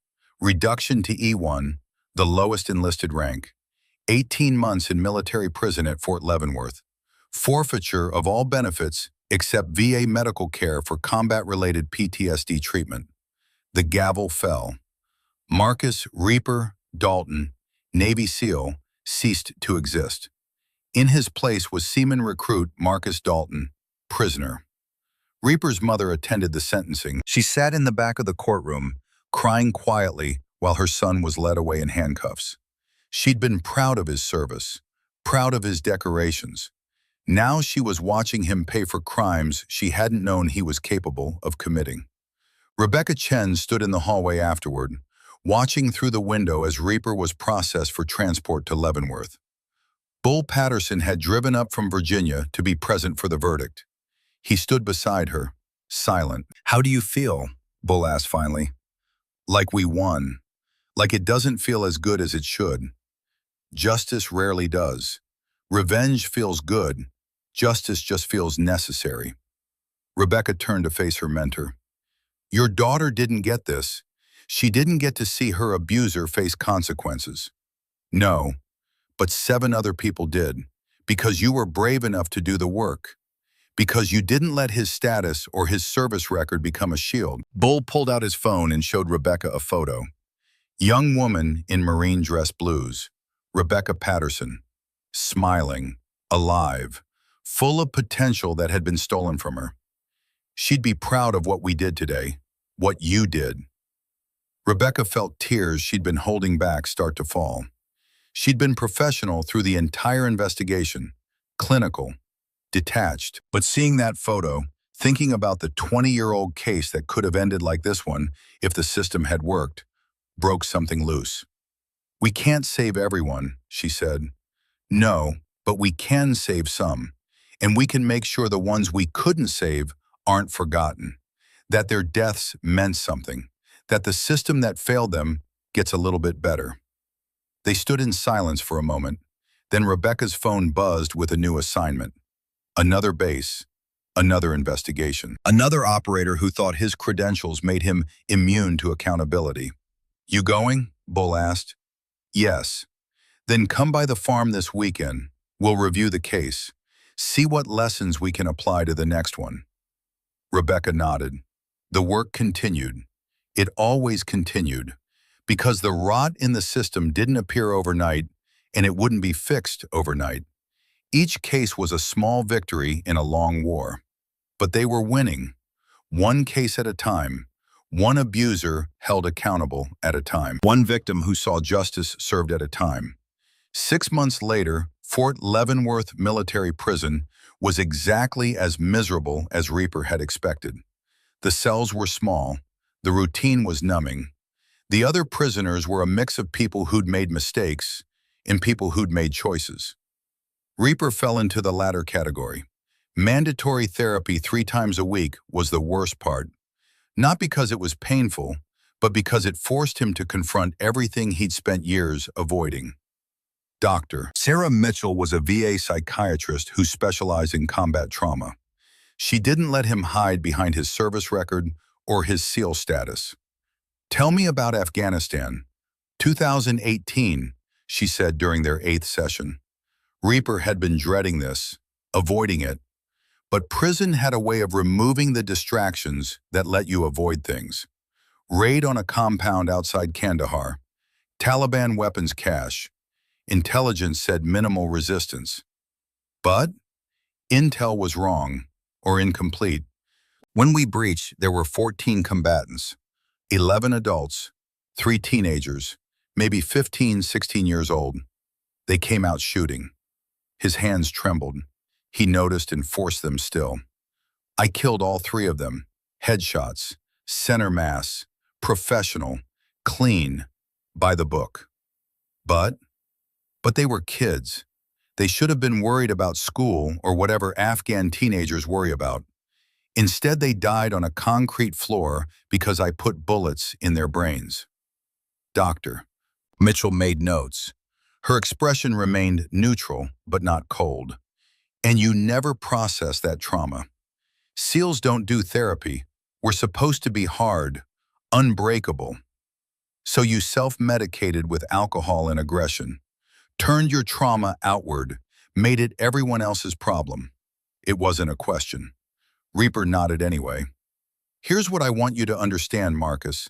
Those deaths weren't your fault. You were in a combat zone. They were armed. They were shooting at you. You responded appropriately within the rules of engagement. She leaned forward. But what you did afterward, how you processed that trauma by hurting people who couldn't fight back? Trauma gives you context. It doesn't give you permission. You had choices. You made bad ones. The sessions continued. Slowly, painfully, Reaper began to understand the difference between explanation and excuse, between trauma and responsibility, between the warrior he'd wanted to be and the bully he'd become. He started writing letters to P.F.C. Martinez, to Lieutenant Hayes, to all 7 complainants. The prison screened them before delivery. The recipients could choose whether to accept them or not. Most were rejected. Martinez accepted his. The letter was simple. I don't expect forgiveness. I don't deserve it. But I need you to know that what I did to you was wrong. Completely. Inexcusably. It had nothing to do with your capability or worth. It was about my brokenness. You deserve better. Every person I hurt deserved better. I'm sorry. Martinez never responded, but he kept the letter. Reaper also wrote to Bull Patterson. That letter was different, more personal. An apology 20 years too late for lessons ignored. You tried to teach me about honor, about the warrior code, about the difference between strength and brutality. I was too arrogant to listen, too convinced that my way was better. I'm sorry for betraying your teachings, for becoming the kind of man you fought against, for not being worthy of the life you saved. Bull's response came 3 weeks later. A single page, handwritten. Marcus, apologies are meaningless without change. Actions matter. Words don't. When you get out, you have a choice. You can become bitter and blame the system that held you accountable, or you can become better and prove that redemption is possible. I'll be watching to see which path you choose. Bull. The letter lived in Reaper's cell. He read it every night before sleep. A reminder, a challenge, a small piece of hope that maybe he wasn't beyond saving. The prison had a program where inmates could volunteer at the facility's training center, helping prepare K9 dogs for military and police work. Reaper applied and was accepted. 3 times a week, he worked with German Shepherds in Belgian Malinois, teaching them obedience and protection skills. The dogs didn't care about his past, didn't know he'd been a SEAL or that he'd assaulted a federal investigator. They just responded to how he treated them in the present moment. It was the purest form of judgment Reaper had experienced in years. One of the dogs, a Belgian Malinois named Judge, bonded with him particularly strongly. Judge had been rescued from an abusive situation and was aggressive toward most handlers. But with Reaper, he was calm, responsive, like he recognized something in this particular human. The K9 trainer, a grizzled Marine veteran named Sergeant Mike Torres, noticed the connection. Dogs know, Torres said one day while they watched Judge run drills. They can smell fear, yeah, but they can also smell change, growth. That dog was hurt bad by humans. Took us 6 months before he'd let anyone touch him without trying to bite. What changed? Nothing. We just kept showing up, kept being patient, kept proving we weren't going to hurt him. Eventually, he decided to trust again. Torres looked at Reaper directly. I know who you are, know what you did. Everyone here knows. But that dog doesn't care about your past. He cares about who you are right now, in this moment, when you're handling him. Maybe there's a lesson in that.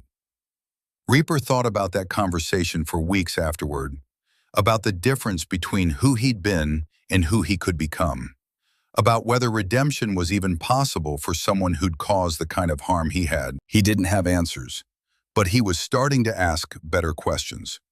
Meanwhile, back at Camp Lejeune, the reforms were taking shape. Colonel Harrison, though not personally responsible for the cover-up, had received a letter of reprimand for failing to maintain a climate where complaints could be safely reported. It was a career ender for a man who'd been on track for promotion to general. But Harrison took it as an opportunity rather than a death sentence. He spent his final year before retirement implementing sweeping changes to the base's reporting and accountability systems. Independent Ombudsman Office, where personnel could report misconduct without going through chain of command. Mandatory bystander intervention training that taught Marines how to recognize and interrupt problematic behavior before it escalated. Climate surveys conducted quarterly to identify toxic leadership before it metastasized. Most controversially, Harrison implemented a no hero exceptions policy. Decorations, service records, and operational accomplishments would no longer be considered mitigating factors in misconduct cases. Excellence in combat didn't buy immunity from accountability. The old guard hated it, called it witch hunts and political correctness destroying military culture. The younger generation, especially female service members, felt like they could finally breathe. PFC. David Martinez thrived under the new system. 6 months after Reaper's sentencing, Martinez was promoted to Lance Corporal. A year after that, Corporal. He was selected for Scout Sniper Training, a program that tested the absolute limits of physical and mental endurance. Martinez excelled. The kid who'd been targeted for being small and weak proved to have the exact temperament sniper work required. Patient, precise, able to endure discomfort and maintain focus under pressure. His instructors wrote evaluations that use words like exceptional and natural talent. None of them knew about the obstacle course incident, about the humiliation, about the suicide ideation. Martinez carried those scars privately, but they no longer defined him. Lieutenant Sarah Hayes, now Captain Hayes, took command of a Marine infantry company. In her first meeting with her Marines, she laid out expectations that would have been radical 5 years earlier, but were becoming standard. I don't care about your service record. I don't care about your combat deployments. I don't care if you're force recon or infantry or admin. In this company, everyone is held to the same standard of professional conduct. Anyone who uses their status to intimidate or harass will face consequences. No exceptions, no excuses, no heroes. The Marines had listened in silence, some skeptical, some hopeful, all waiting to see if she meant it. She did. 2 months into her command, a staff sergeant with multiple combat tours made sexually suggestive comments to a junior Marine. Hayes relieved him immediately and initiated formal charges. The staff sergeant's buddies complained, said she was overreacting, said boys will be boys. Hayes stood firm. The charges proceeded. The staff sergeant was reduced in rank and transferred. Word spread through the Marine Corps. Captain Hayes meant what she said. Her command was different, safer, professional. Applications to transfer into her company increased by 400%. Staff Sergeant Jenny Cruz struggled more than anyone with the aftermath. The guilt of complicity ate at her like acid. She'd seen the abuse happening, had been in a position to stop it, had chosen silence instead. She requested and received a transfer to a training command, spent her days teaching new Marines about leadership and ethics and the importance of intervention. Every class began the same way. My name is Staff Sergeant Cruz. 8 years ago, a Navy SEAL pulled me out of a burning vehicle in Afghanistan. He saved my life. 5 years ago, that same SEAL shoved a junior Marine against a wall, and I saw it happen. I said nothing. I chose debt over duty. I chose personal loyalty over organizational integrity. I was wrong. The Marines would sit in uncomfortable silence while Cruz explained her failure in excruciating detail. I'm telling you this because someday you're going to see someone abuse their authority, someone senior, someone respected, someone who's done good things in the past, and you're going to have to choose between speaking up or staying silent. Cruz would look each Marine in the eye. I chose silence. I have to live with that choice. 7 people suffered because I was a coward. Don't be like me. Be better. The lessons resonated. Reports of misconduct increased across units where Cruz's students were stationed. Not because abuse was increasing, but because people were finally reporting it. The silence was breaking. Slowly, imperfectly, but breaking. 18 months after his sentencing, Marcus Dalton was released from Fort Leavenworth. Dishonorable discharge in hand. E1 reduction permanent. Benefits forfeited except VA medical for combat-related conditions. He walked out of prison with one duffel bag containing everything he owned. No Navy SEAL insignia, no rank, no identity beyond a name and a criminal record that would follow him forever. Bull Patterson was waiting in the parking lot, leaning against his truck, 69 years old and looking like a man who'd lived 3 lifetimes. Figured you might need a ride, Bull said. Reaper stopped, stared. Why are you here?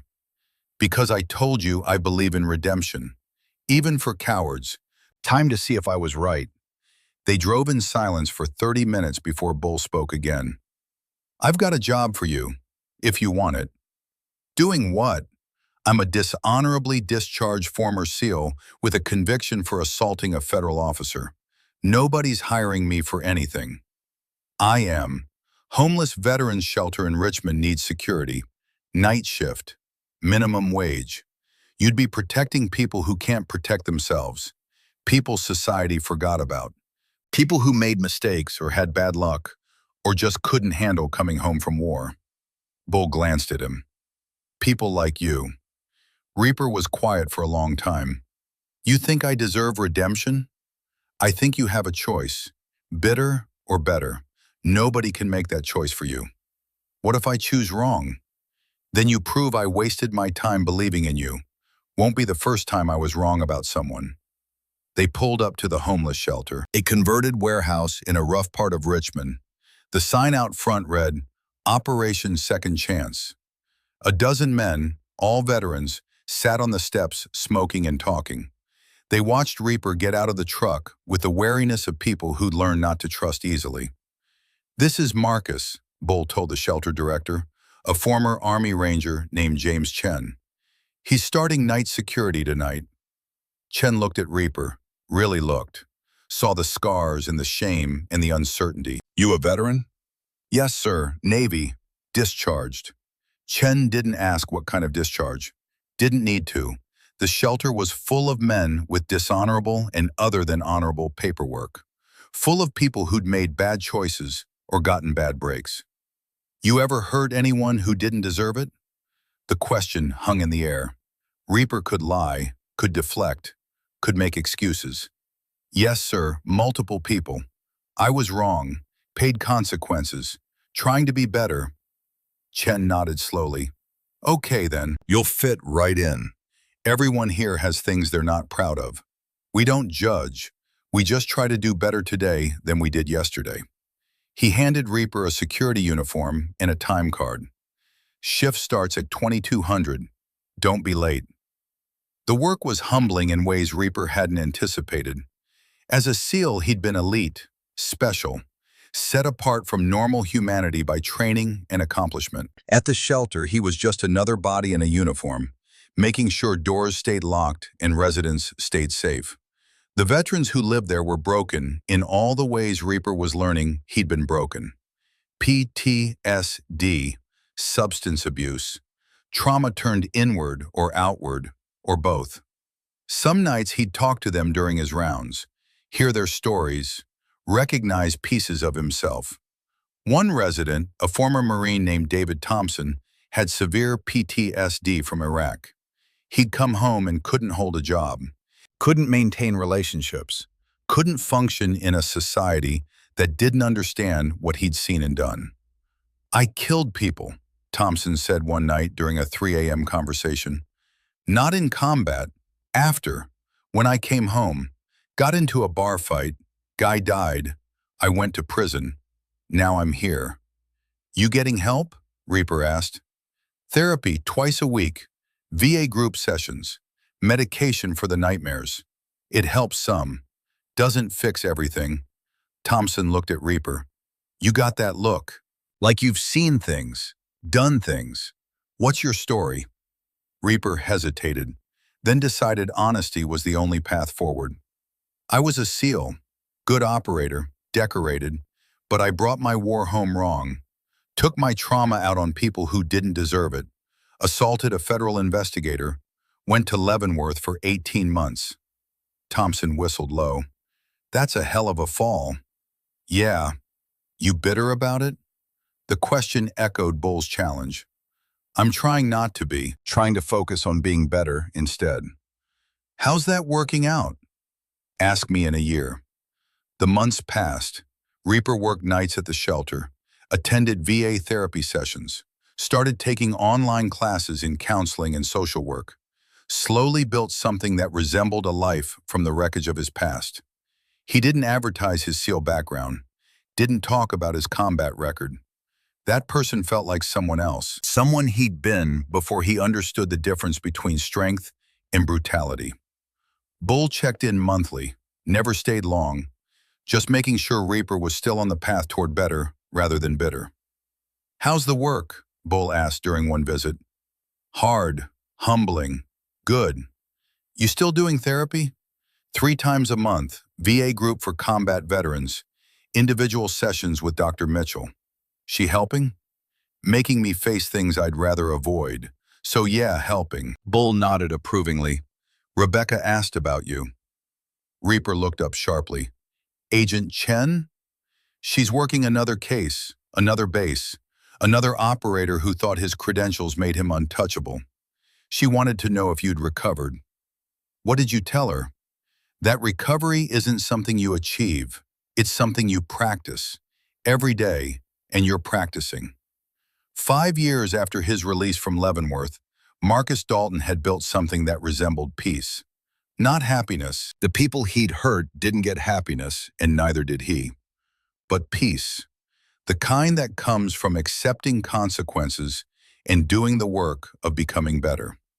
He was assistant director of the homeless veterans shelter now, helped run programs, counseled residents, used his own story as a cautionary tale about what happens when you let trauma turn you into something you're not.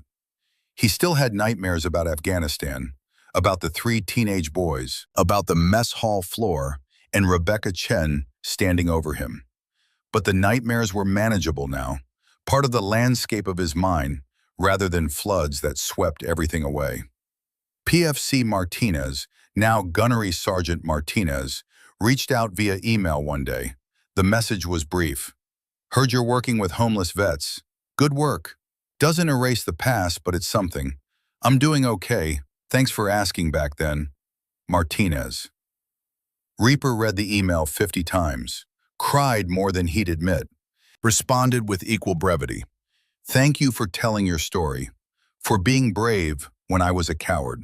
Hope you're well. Marcus. It wasn't forgiveness, but it was acknowledgement. It was enough. Rebecca Chen continued her work with DIA, case after case, base after base, operator after operator who thought their status made them immune to accountability.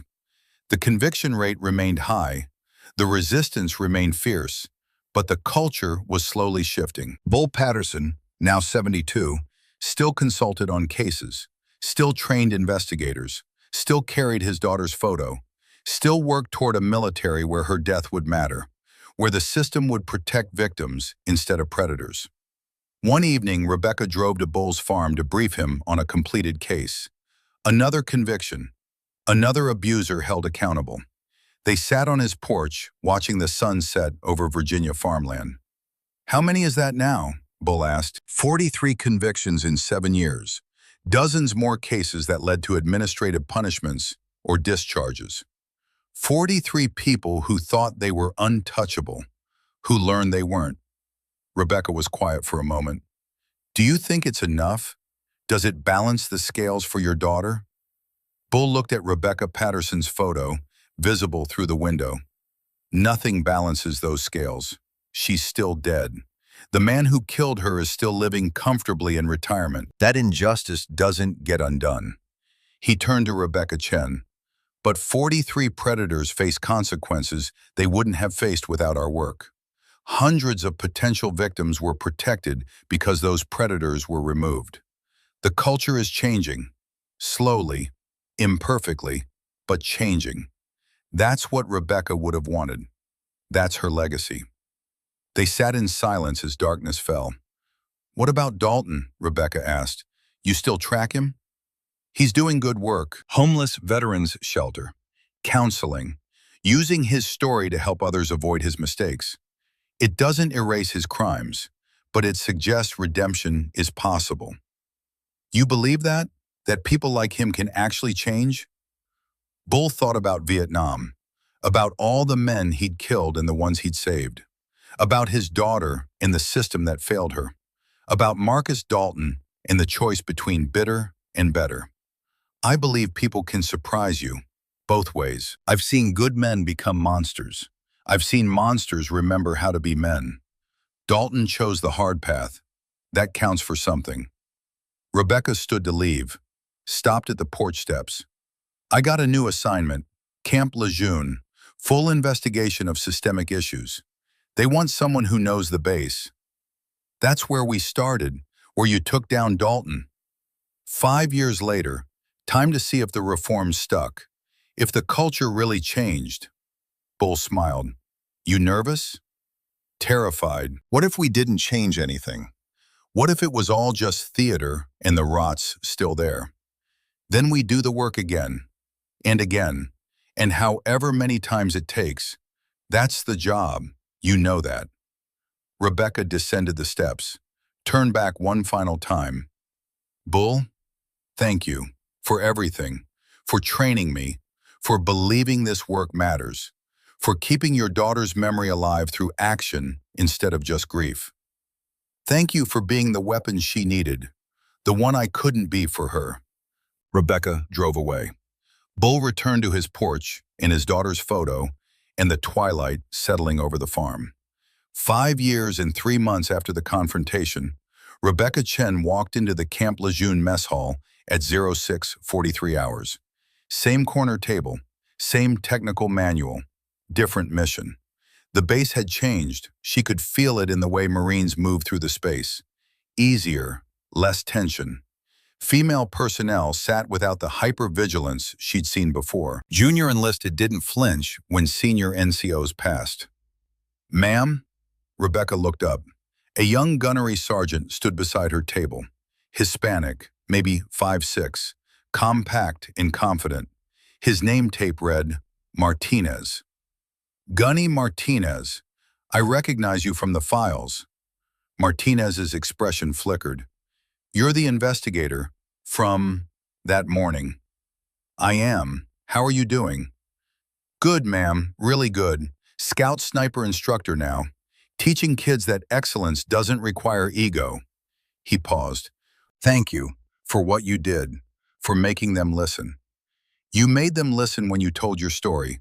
I just provided the platform." A woman in captain's bars approached. Hayes. Sarah Hayes. No longer the terrified lieutenant from the supply room. Now carrying herself like someone who'd learned that speaking up doesn't make you weak, it makes you dangerous. "Agent Chen, heard you were back on base. Conducting another investigation?" "Follow-up assessment, seeing if the reforms took root or if they were just performative." Hayes smiled. Not the nervous smile of a victim, the confident smile of a leader who'd built something worth protecting. "Come observe my company, see for yourself." The three of them stood in the mess hall where it had all happened, where one man's fall had created space for others to rise, where accountability had replaced immunity, where the untouchable had learned he wasn't. "Staff Sergeant Dalton sends his regards," Rebecca said quietly. "He wanted me to tell you both. He's proud of who you became despite what he did. Not because of it, despite it." Martinez and Hayes exchanged glances. The kind of look that survivors share when someone mentions the thing that broke them but didn't destroy them. "Tell him," Martinez said carefully, that we're doing the work of being better. That's the only message that matters. Rebecca nodded, packed her materials, rose to leave. As she reached the exit, she paused. Same door, same moment. 5 years of distance. She didn't look back this time. Didn't need to. The work continued. The untouchables kept learning. The system kept getting slightly less broken. One case at a time. One voice heard at a time. One person held accountable at a time. The sun rose over Camp Lejeune. Somewhere in Richmond, Marcus Dalton was ending his shift at the homeless veterans shelter, practicing redemption one night at a time. Somewhere in California, Captain Hayes was commanding her Marines with zero tolerance for abuse and infinite patience for those learning to be better. Somewhere in North Carolina, Gunnery Sergeant Martinez was training the next generation of Scout snipers, teaching them excellence without ego. And somewhere on the road between Virginia and North Carolina, Rebecca Chen was driving toward her next interview, carrying Bull Patterson's teachings and his daughter's memory, ready to prove once again that accountability applied to everyone. It would never be perfect, but it was better, and better was enough.